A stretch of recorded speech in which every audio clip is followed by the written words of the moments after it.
Assalamualaikum warahmatullahi wabarakatuh. Halo sobat pelajar semua. Perkenalkan, saya Muhammad Heri Rahman, kelas 11 MIPA 4 MAN 1 Pesawaran.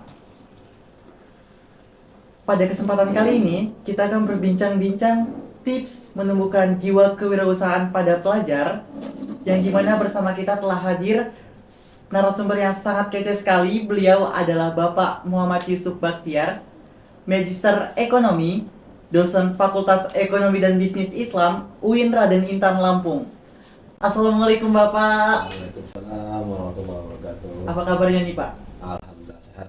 Terima kasih Bapak sudah mau jadi salah satu narasumber di podcast kita kali ini. Jauh-jauh dari Bandar Lampung ke MAN 1 Pesawaran, pasti banyak cerita nih. Ya banyak sedikitnya cerita itu kan gimana kita menyikapinya ya. Kalau jalannya lempeng kita nikmati, jalan lubang-lubang juga kita nikmati. Ya singkat ceritanya gitu. Tapi memang tadi di perjalanan ya banyak lah ya, ada sawah-sawah. Iya. Cuma lebih banyak jalan rusaknya kayaknya. Iya. Kita panggilnya Pak Yusuf apa Pak dosen nih Pak? Pak Yusuf aja. Oke, kita panggilnya Pak Yusuf. Pak Yusuf, salah satu mata pelajaran di SMA atau MA Sederajat ini kan ada yang namanya PKWU, Prakarya dan Kewirausahaan. Menurut Bapak nih, apa sih tujuannya diajarkannya PKWU tersebut di kurikulum SMA atau MA Sederajat? Jadi wirausaha itu ya kenapa digalakkan di sejak dini bagi pelajar itu pertama karena memang kalau saya coba berbicara dengan basis data bangsa Indonesia kita itu se-ASEAN itu nomor 1 September 2022 itu data terakhir yang saya lihat itu kita itu 65 juta UMKM-nya. Nah itu peringkat 1. Waduh, banyak banget tuh Pak. Iya banyak. Nah peringkat yang keduanya itu cuma 3 digit, 13 jutaan. Artinya sangat jauh sekali kan. Nah jadi dengan adanya mata pelajaran atau kegiatan kewirausahaan, nah itu bisa menambah gitu ya, menambah bibit-bibit baru yang notabene masih pelajar bisa jadi juga wirausaha. Itu awalannya, harapannya lebih luas lagi tuh pengusaha. Nah lebih kayak gitu, lebih luas lagi. Seperti itu ya Pak ya. Iya, bisa jadi pengusaha. Jadi awalannya wirausaha, nanti bisa jadi pengusaha gitu. Lagi pula kan pelajar itu bisa langsung menerapkan ilmu-ilmunya kan, sudah belajar mungkin secara teori, dalam ekonomi. Nah itu terus dipraktekkan dalam usahanya gitu. Oke, seperti itu. Masih tentang kewirausahaan nih Pak. Ya. Biasanya wirausaha sering dikaitkan dengan istilah UMKM. Sebenarnya seberapa penting sih Pak pengaruh jiwa kewirausahaan untuk tumbuhnya UMKM kita? Oh ya. Nah, dengan banyaknya orang ya ataupun dalam hal ini pelajar yang mau berwirausaha, tentu dia nanti akan berbanding lurus tuh dengan jumlah UMKM-nya. Itu kenapa? Karena memang UMKM itu adalah usaha mikro awalnya kan, usaha mikro kecil menengah.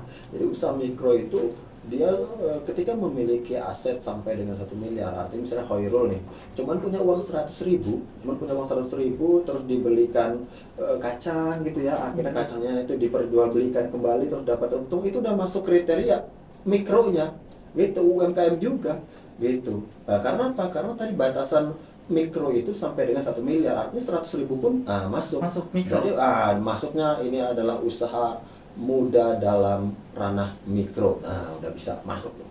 Oh, seperti itu. Kalau misalkan tadi kan PKWU tersebut berguna untuk kewirausahaan khususnya jiwa pelajar. Ya. Kalau misalkan nggak salah, berarti tadi Bapak udah sempat nyinggung UMKM itu singkatan dari apa Pak? Usaha mikro kecil menengah. Oh, usaha mikro kecil menengah. Ya. Jadi Pak, mikro, kecil, dan menengah itu ada 3 kategori berarti Pak? Wah benar. Iya. Yang bedain ketiga kategori tersebut apa sih Pak? Jadi Selain dari aset tadi? ya, jadi usaha-usaha yang digalakan ya, yang lagi dan itu nggak hanya buat pelajar, seluruh orang warga negara Indonesia. Nah dikelompokkan kalau punya usaha seperti itu. Pertama yang mikro. Nah mikro dari aset dilihat Kalau usahanya itu memiliki aset ataupun modalnya, ya modal di sini kan bisa saja modal operasional, misalnya kendaraan, terus alat yang digunakan, atau kemasan yang dilakukan, ataupun juga bayar listrik dan lain sebagainya. Tapi di luar tanahnya berapa hektar pun nggak dihitung, bangunannya sebesar apapun nggak dihitung. Nah itu kan namanya asetnya ya, aset atau modalnya itu mencapai 1 miliar, itu maksimal 1 miliar itu udah masuk kriteria usaha yang mikro. Nah nanti naik lagi, kalau 1 miliar sampai dengan 5 miliar usahanya udah lain lagi, namanya usaha kecil. Nah gitu, nanti dari 5 miliar ke 15, nah gitu ya, itu udah menjadi usaha menengah. Jadi ada kriterianya. Nah itu pertama, tapi itu udah baru dari aset. Nah nanti kriteria yang berikutnya itu dari omsetnya, omset penjualannya juga dilihat gitu. Nah kalau yang mikro itu sampai dengan 2 miliar. Jadi kalau tadi di asetnya hanya 1 miliar, ini 2 miliar. Jadi kalau penjualannya terkumpul 1 miliar, oh berarti ini usahanya usaha mikro nih gitu. Terus nanti ternyata terkumpul jadi 2,5 miliar, oh lain lagi, berarti ini usahanya usaha kecil, udah naik tingkatan gitu. Tapi usaha kecil ini bukan usaha kecil yang familiar masyarakat kita bilang, saya punya usahanya kecil-kecilan. Oh, usahanya kecil-kecilan kalau dilihat dari perspektif peraturan pemerintah yang paling baru ini 2 miliar loh. Bahwa penjualan 2 miliar itu bukan kecil kan? Iya, Nah, iya, cuman iya. karena kita biasa menyebut Kecil-kecilan. Nah, karena jarang orang mendengar usaha mikro-mikroan. Nah, karena bahasa mikro itu ya tertentu lah, biasanya di sekolah-sekolah, di perguruan tinggi ataupun di ranah bidang ekonomi. Itu adanya muncul mikro gitu. Juga selanjutnya nanti mulai dari 15 miliar sampai 50 miliar itu namanya usahanya udah usaha menengah. Oke, jadi yang membedakan tuh di Asetnya, aset dan omset. aset itu modalnya, omset itu ya penjualannya. Penjualannya itu ya penjualan secara total, ya itu masih kotor, nggak dihitung untung ruginya berapa, enggak. Nanti kalau itu, nah bisa diakal-akalin dalam tanda Iya, petik iya, gitu kan. iya. Penjualannya cuma segini karena udah dipotong operasional segala macam, enggak, maka dia omsetnya, jadi penjualannya berapa masih kotor, nah itu dikalkulasi, ketemu berapa selama dalam waktu 1 tahun, nah masuk tuh usaha itu, apakah dia mikro ataukah dia kecil ataukah dia usaha menengah gitu. Oke, sangat menarik nih membahas tentang UMKM ternyata ya Pak ya. Selain menambah wawasan, para sobat pelajar juga dapat saling berbagi pengalaman tentang UMKM dan lain sebagainya. Oh iya Pak, pertanyaan dari sobat pelajar nih. Apakah mungkin bagi kami seorang pelajar untuk menjadi para pelaku UMKM? Iya.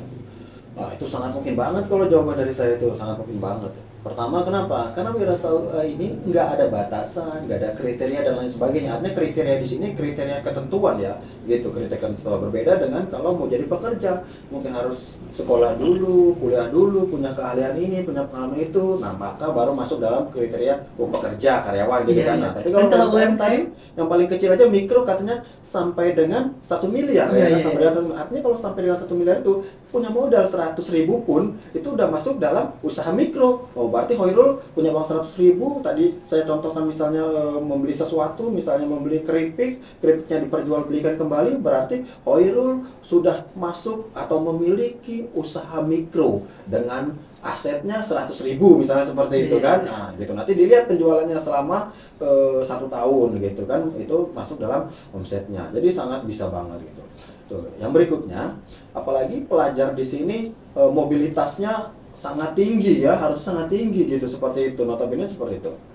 Karena di samping dia belajar, nah dengan dia berwirausaha, berarti dia langsung mengimplementasikan teori-teori mungkin yang dapat dari guru-gurunya. Mungkin misalnya dalam satu ekonomi pernah mendengar permintaan dengan penawaran. Jadi kalau misalnya di teori itu dikatakan kalau barangnya sedikit, bisa nih kita jual dengan harga tinggi. Nah langsung bisa diterapkan itu. Coba misalnya di Hoirul, nah, misalnya satu-satunya di madrasah ini yang jualan topi cuman Hoirul, nggak ada yang lain, pasti harganya bisa jadi tinggi. Oh ternyata bener, Ya, benar, kata benar, ibu guru ekonomi itu, kalau permintaan atau barangnya cuma sedikit, nah itu penawarannya kita bisa tinggikan itu. Oh ternyata benar. Nah seperti itu. Tapi ingat, tetap mengedepankan etika berbisnisnya gitu. Menurut ajaran agama Islam kan ada etika bisnisnya ya. Iya, ada. Nah gitu. Jadi ya jujur, barangnya itu memang bermanfaat dan tidak membahayakan. Selama itu terpenuhi semua, nah maka wirausaha atau usaha yang dilakukan oleh Khairul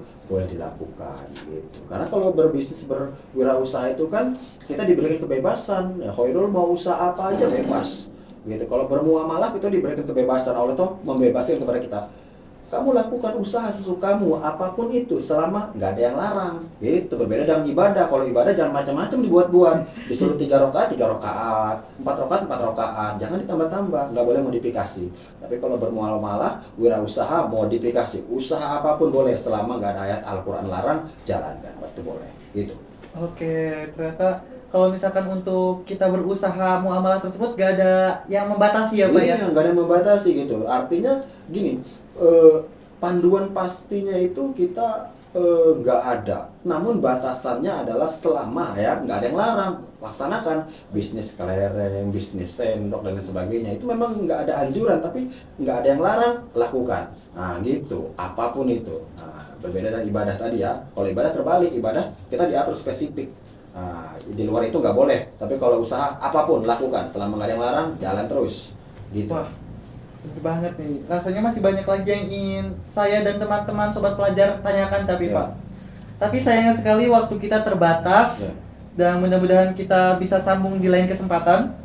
Baik Pak Yusuf, sebelum kita tutup podcast kita kali ini, Bapak mungkin boleh menyampaikan closing statement untuk para pelajar dan lain sebagainya. Silahkan Pak. Oke. Ya, jadi untuk para pelajar silahkan berwirausaha ya apapun yang menjadi passionnya.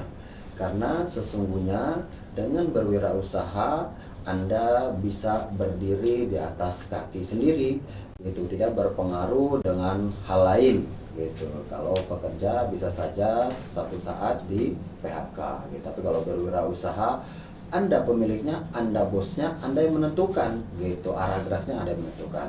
Nah, tambahan lagi dari saya, ketika berwirausaha gunakanlah ajaran agama Islam ya, tentunya berwirausaha yang bermanfaat sehingga tidak hanya keuntungan materi yang kita dapatkan tapi juga keberkahan. Karena memang goal kita sebagai umat manusia adalah sukses di dunia maupun di akhirat. Salah satunya dengan berwirausaha kita bisa gapai kesuksesan di dunia maupun di akhirat. Demikian, semangat pelajar, semangat berwirausaha membantu ekonomi bangsa Indonesia. Terima kasih Bapak closing statementnya. Oke guys, closing statement dari Bapak Yusuf tadi merupakan akhir dari podcast kita season kali ini. Mungkin sampai di sini kebersamaan kita pada kesempatan kali ini. Kita bertemu lagi di podcast selanjutnya. Saya Muhammad Hir Rahman, pamit undur diri. Terima kasih. Wassalamualaikum warahmatullahi wabarakatuh. Bye bye semua.